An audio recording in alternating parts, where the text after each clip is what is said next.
ज़मरुद साहिबा, खुश आमदीद। बहुत शुक्रिया उमर साहब। अदनान कहाँ है पता है आपको? वो कैंटीन गए हैं, गालिबन वहीं होंगे। चलो ठीक है, बहुत शुक्रिया।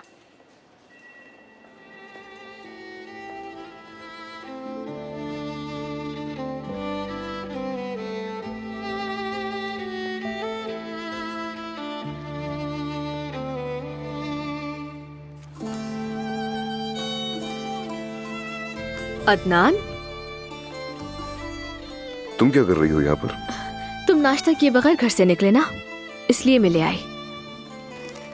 तुम्हारी पसंद का सैंडविच लेकर आई हूँ मैं। ज़मरुद, हाँ? ये सब कुछ उठाओ और घर जाओ। शाबाश। तुम मेरे साथ ऐसा क्यों कर रहे हो? लगता है ज़मरुद तुम समझना नहीं चाह रही मैं क्या कह रहा हूँ। ये घर घर खेलना बंद कर दो अब।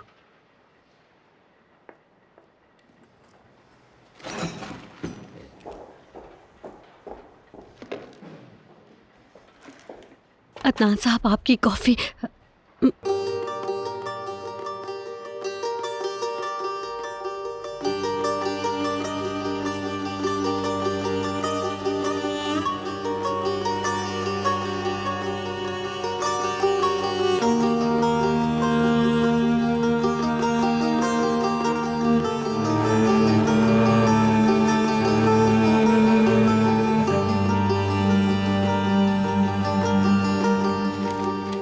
शायद मुझे चलना चाहिए।